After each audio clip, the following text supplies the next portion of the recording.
Salut tout le monde, j'espère que vous allez bien. Aujourd'hui dans cette nouvelle vidéo, je vais vous présenter un autre hub USB d'Inatech, mais celui-ci a une spécificité et on va en parler.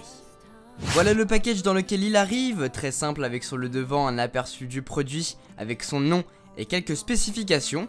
Et puis on n'a rien d'autre. Voyons tout de suite ce qu'on a à l'intérieur. Tout d'abord il y a le hub USB et finalement un manuel d'instructions pour nous expliquer comment fonctionne le produit. Le hub, revenons à lui, voilà à quoi il ressemble, vraiment très joli. Il est entièrement fait d'aluminium, tout comme un MacBook Air ou un MacBook Pro.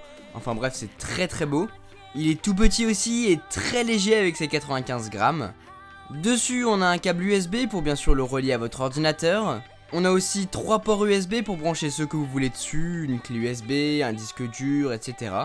On a le nom de la marque, ainsi qu'une petite lettre pour nous indiquer si le hub est bien connecté ou pas. Et ici on a la prise Ethernet qui fait toute la spécificité du produit, car en plus de pouvoir brancher 3 clés USB simultanément dessus par exemple, vous allez aussi pouvoir vous connecter à internet par câble. Et finalement en dessous vous avez le numéro du modèle du produit et des informations sur celui-ci.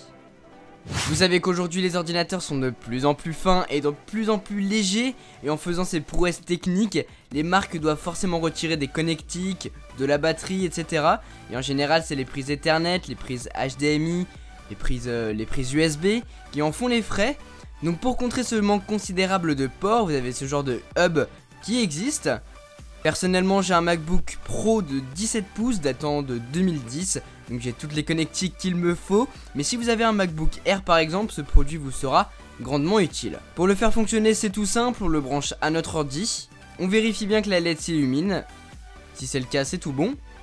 Maintenant vous allez pouvoir brancher vos clés USB une par une dessus. Vous pouvez donc en mettre jusqu'à 3. Et vous voyez que mon Mac les reconnaît toutes, c'est donc super utile pour faire des envois de données par exemple. Très pratique si vous avez genre un port USB de base sur votre ordinateur. Maintenant, imaginons que vous en avez marre de passer par le Wi-Fi et que vous voulez naviguer avec un réseau câblé. Vous avez juste à relier votre câble Ethernet au hub, comme ceci.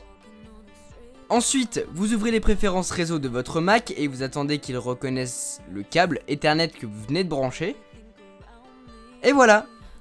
Pour vous montrer que ça fonctionne vraiment bien, je vais désactiver le Wi-Fi. Hop. Je lance Safari. Et puis on va se rendre sur ma chaîne par exemple. Et le tour est joué. À l'emplacement du câble Ethernet sur le hub, vous avez aussi deux LED, soit vert, soit orange, vous indiquant si tout fonctionne correctement. Finalement, à quoi ça sert d'être câblé via une prise Ethernet, vous me direz? Eh bien, à certains endroits, comme chez moi par exemple, le débit est beaucoup mieux en passant par câble que par le Wi-Fi. En plus, par Wi-Fi, plus vous êtes loin de la box, moins vous aurez un bon débit, montant et descendant. Donc il vaut mieux passer par un câble pour résoudre tous ces problèmes. Perso, j'ai tellement un réseau de merde que bon, ça ne peut être que mieux en passant par câble. Mes potes de l'EMI vous le confirmeront.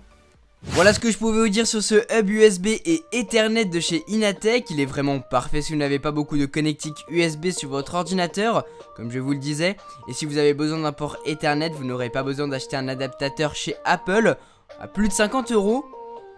En tout cas, j'espère que cette vidéo vous a plu. Sur ce, moi je vous laisse passer une très bonne journée les amis. Tchou!